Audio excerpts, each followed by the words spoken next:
नमस्कार आप सभी को। आज मैं फिर आप लोगों के बीच एक छोटा सा लेकिन बहुत ही महत्वपूर्ण टॉपिक के विषय में आज चर्चा करने के लिए आया हूँ। हमारे पूरे इस सोलर सिस्टम यानी सौर परिवार में सूर्य सहित 8 अन्य ग्रह मिलकर जो एक आकृति का निर्माण करते हैं उसे हम लोग सोलर सिस्टम कहते हैं।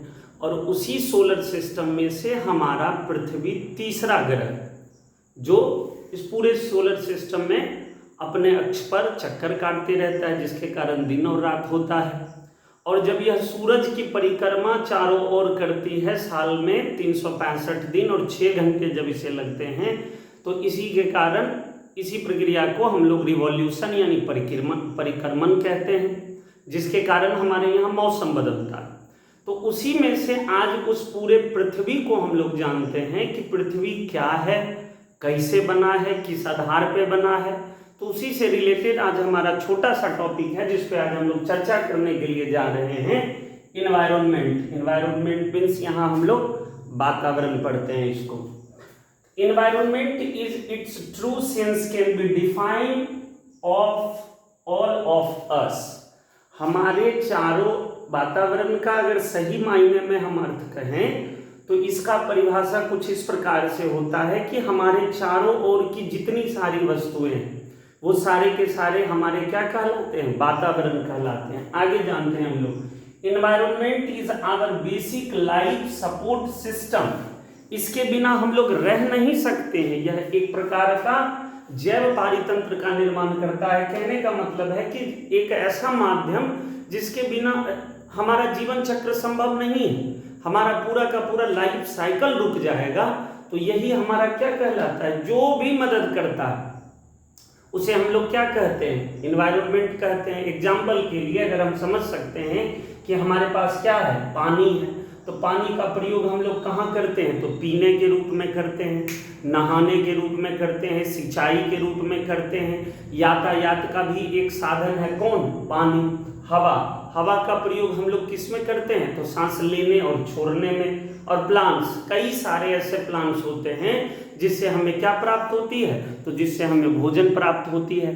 तो वो ये सारी वैसी वस्तुएं हैं जिसके बिना हम रह नहीं सकते हैं। कहने का मतलब है कि ये हमारे लाइफ यानी हमारे जीवन चक्र को आगे बढ़ाने में क्या करता है, मदद करता है। तो इस पूरे वातावरण को अगर हम लोग बांटते हैं तो इसको हम लोग 2 पैमाने पे बांटते हैं। एक हमारा आता है फिजिकल इन्वायरमेंट और दूसरा आता है हमारा बायोलॉजिकल इन्वायरमेंट।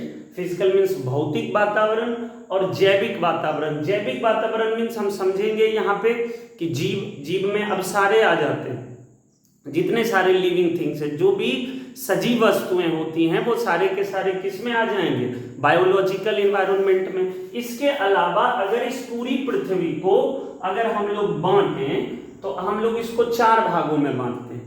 कितने भागों में, 4 भागों में। सबसे पहला हमारा जो है वो उसको हम लोग कहते हैं, जो इसे जल की उपस्थिति के कारण।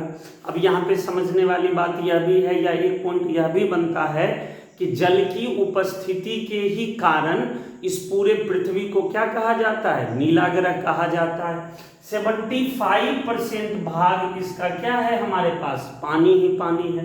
केवल 3% भाग जो है हमारे पास शुद्ध जल के रूप में प्राप्त होता है, जहाँ पे हम लोगों ने जाना कि उस पानी का प्रयोग हम लोग कई तरह से करते हैं। इसके अलावा पूरे 25% भागों को हम लोग बांटते हैं किस में, तो हम लोग बांटते हैं लिथोस्फेयर यानी लैंड, जो हमारे पास स्थल है। अब इसी स्थल का अगर हम लोग प्रयोग देखें तो इसी पे हम लोग खेती भी करते हैं, इसी पे हम लोग घर भी बनाते हैं, इसी पे यातायात के दोनों साधन, चाहे हमारा वो रोडवेज हो चाहे हमारा रेलवेज हो, इसी लैंड पे या इस लिथोस्फेयर पे हमारा पूरा का पूरा माउंटेन बसा हुआ है, पर्वत श्रृंखला है। हमारी पूरी की पूरी नदियाँ भी कह लें, पर्वत श्रेणी कह लें। हमारे पूरे के पूरे वन्य जीव इसी पे निर्भर हैं, पेड़ पौधा वनस्पति जितने सारे, और जो भी जानवर हैं, जो वन्य जानवर हैं, वो सारे के सारे इसी भूभाग पे यानी लिथोस्फेयर पे क्या होते हैं, पाए जाते हैं। इसके बाद आता है एयर,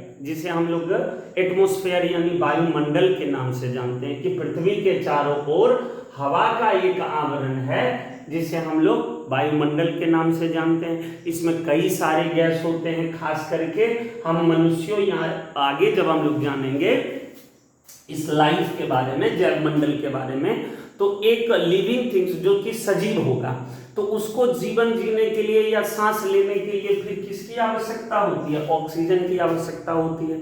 यही ऑक्सीजन हम लोग सांस लेते हैं और कार्बन डाइऑक्साइड छोड़ते हैं। उसी कार्बन डाइऑक्साइड को इसी जैव मंडल में स्थित पेड़ पौधे जो हमारे पास होते हैं वो इसको क्या करता है? ग्रहण करता है। फिर प्रकाश संश्लेषण की प्रक्रिया में ये अपने लिए क्या करता है? खाना तैयार करता है, और उसी प्रक्रिया में O2 रिलीज होता है, यानी ऑक्सीजन रिलीज होता है, जो फिर हम ग्रहण करते हैं, ऑक्सीजन लेते हैं, कार्बन डाइऑक्साइड छोड़ते हैं। तो यही प्रक्रिया हमारा क्या रहता है? चलते रहता है।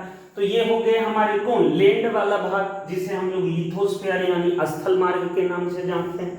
अब आता है हमारा पूरा का पूरा लाइफ सिस्टम। लाइफ सिस्टम कहने का मतलब जिसे हम लोग बायोस्फीयर अर्थात जैव मंडल के नाम से जानते हैं। तो जैव मतलब जहां पे कौन होगा? जीव। ये तीनों के तीनों हमारे आ जाते हैं कौन? फिजिकल इन्वायरमेंट में, वाटर, एयर, लैंड, जिसे हम लोग हाइड्रोस्फीयर, एटमॉस्फेयर और लिथोस्फीयर, ये तीनों के तीनों हमारे कौन है? फिजिकल इन्वायरमेंट में आते हैं। जबकि पूरा का पूरा ये जो लाइफ साइकिल चलता है या लाइफ सिस्टम चलता है, ये हमारा किस में आता है? तो ये हमारा बायोलॉजिकल इन्वायरमेंट में आता है, जिसे हम लोग जैविक वातावरण के नाम से जानते हैं। अब इसमें जीव में क्या आ जाता है? तो जीव में जितने सारे सजीव हैं वो आ जाएंगे।